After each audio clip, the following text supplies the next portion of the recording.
இந்த வீடியோவில் 10th standard குடிமையியல் பகுதியில் மாநில அரசு அப்படிங்கிற சாப்டரில் இருக்கக்கூடிய அந்த பாக்ஸ் பாயிண்ட்ஸ் பார்க்கலாம்.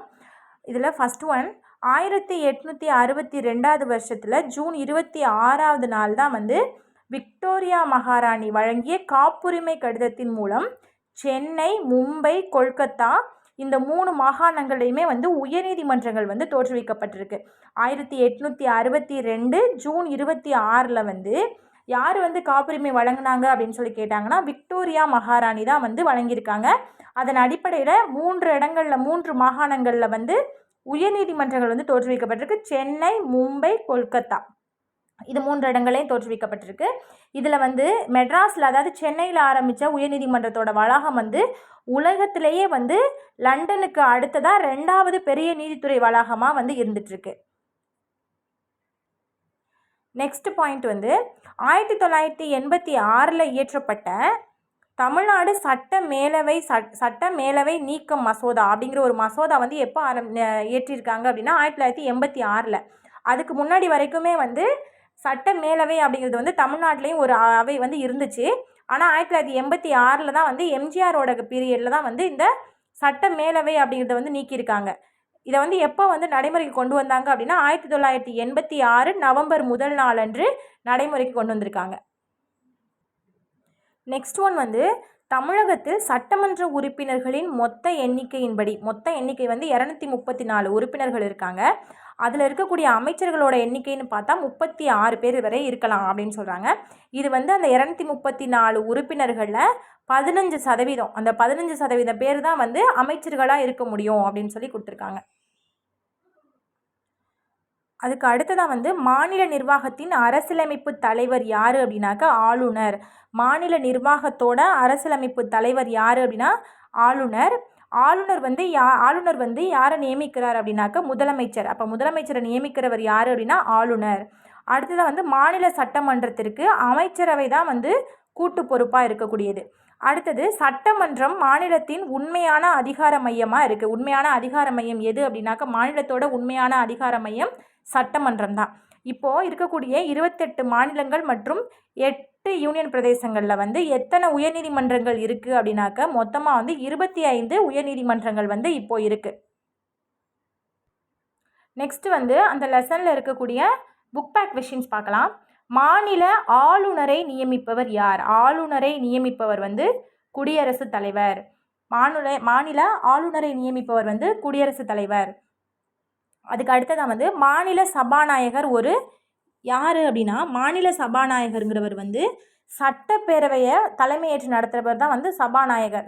சபாநாயகர் அப்படின்னாக்க சட்டப்பேரவையை தலைமையேற்றி நடத்தக்கூடியவர் தான் சபாநாயகர். இங்கே என்ன கொடுத்துருக்காங்கன்னா மாநில தலைவர், அரசின் தலைவர், குடியரசுத் தலைவர், முகவர். இதில் எதுவுமே கிடையாது. இதுதான் சரி ஆன்சர். இதில் எதுவுமே கிடையாது. சபாநாயகர் அப்படிங்கிறவர் சட்டப்பேரவையை தலைமையேற்று நடத்தக்கூடிய ஒருவர். அடுத்த கேள்வி, கீழ்காணும் எந்த ஒன்று ஆளுநரின் அதிகாரம் அல்ல? இப்போ ஆளுநர் அப்படின்னாக்கா நம்ம மாநிலத்துக்கு கீழே வர்றவங்க.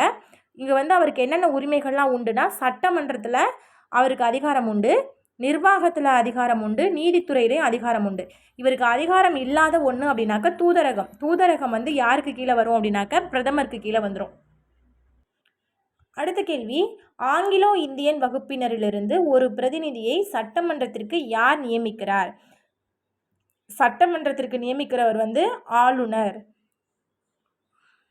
அடுத்த கேள்வி, ஆளுநர் யாரை நியமனம் செய்வதில்லை? ஆளுநர் தான் முதலமைச்சரை நியமனம் செய்கிறாரு. அரசு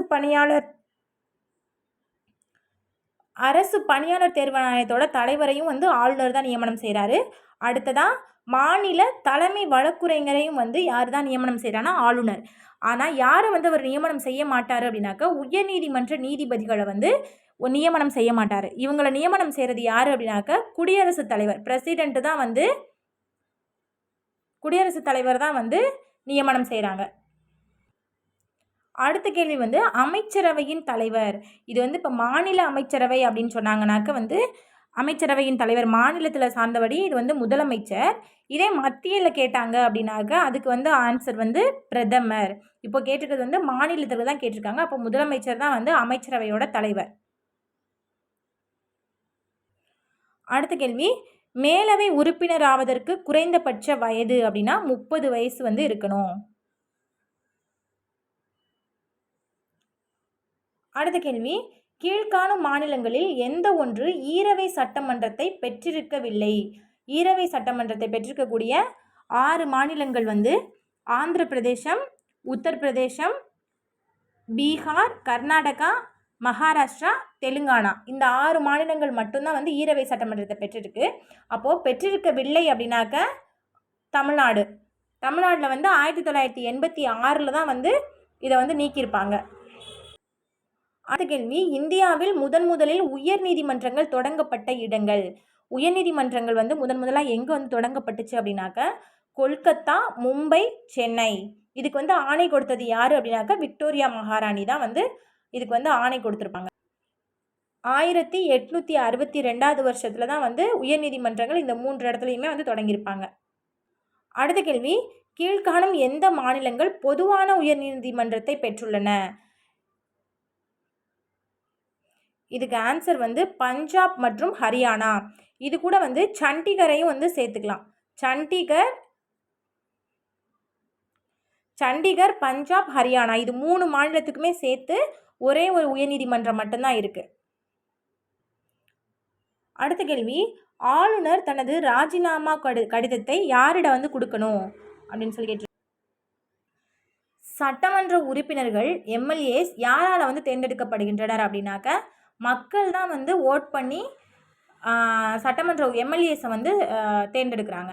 அடுத்த கேள்வி, டேஷ் மாநிலங்களில் உள்ள பல்கலைக்கழகங்களின் வேந்தராக செயல்படுறா? யார் வந்து பல்கலைக்கழகங்களோட வேந்தராக செயல்படுறாங்க அப்படின்னாக்கா ஆளுநர் தான். மாநிலங்கள் அப்படின்னாலே அதிகபட்ச விஷயங்களில் வந்து யாருக்கு தான் அதிகாரம் உண்டுன்னா ஆளுநருக்கு தான். அடுத்த கேள்வி, அரசு பணியாளர் தேர்வாணைய குழு தலைவர் மற்றும் உறுப்பினர்கள் டேஷால் மட்டுமே பணி நீக்கம் செய்ய முடியும். பணி நீக்கம் இவங்களை வந்து சேர்க்கறது யார் அப்படின்னா பதவி பிரமாணம் கொடுக்கறது வந்து ஆளுநராக இருக்கலாம். ஆனால் பணி நீக்கம் செய்கிறது வந்து யார் அப்படின்னாக்கா குடியரசுத் தலைவர். குடியரசுத் தலைவர் தான் வந்து அரசு பணியாளர் தேர்வாணைய குழு தலைவர்களையும் உறுப்பினர்களையும் வந்து பதவி நீக்கம் செய்யக்கூடியது. பணி நீக்கம் செய்யக்கூடியது வந்து குடியரசுத் தலைவர். நியமனம் செய்கிறவங்க வந்து ஆளுநர். அடுத்ததான் வந்து பொறுத்துக, ஆளுநர் யார் அப்படின்னா மாநில அரசோட தலைவர் தான் ஆளுநர். முதலமைச்சர் வந்து அரசாங்கத்தோட தலைவர். அரசாங்கத்தின் தலைவர் முதலமைச்சர். அமைச்சரவை அப்படிங்கிறது வந்து அமைச்சரவை வந்து எதுக்கு பொறுப்பானதுன்னா சட்டமன்றத்துக்கு பொறுப்பானவர்கள் தான் அமைச்சரவை. மேலவை உறுப்பினர்கள்ங்கிறது வந்து மானியங்களுக்கு வாக்களிக்க முடியாது. ஆயுதப்படையினர் வந்து தீர்ப்பாயங்கள். அடுத்ததான் வந்து கூற்று காரணம் கொடுத்துருக்காங்க. மாநில சட்டமன்றத்திற்கு சட்ட அதிகார வரம்பு உண்டு. காரணம் வந்து குடியரசுத் தலைவரின் ஒப்புதலுடன் மட்டுமே மாநில பட்டியலில் உள்ள சில மசோதாக்களை சட்டமன்றத்தில் அறிமுகம் செய்யலாம். அதாவது மாநில சட்டமன்றம் அப்படின்னாலே வந்து யார் வந்துருவாங்கன்னா ஆளுநர் வந்துருவாங்க. ஆனால் இங்கே வந்து என்ன கொடுத்துருக்காங்க, குடியரசுத் தலைவர் கொடுத்துருக்காங்க. அப்போ அது வந்து காரணம் வந்து தவறு. இங்கே வந்து ஆளுநரோட ஒப்புதலுடன் மட்டுமே மாநில பட்டியலில் உள்ள சில மசோதாக்களை வந்து சட்டமன்றத்தில் வந்து அறிமுகம் செய்ய முடியும். அப்போ கூற்று சரி, காரணம் தவறு.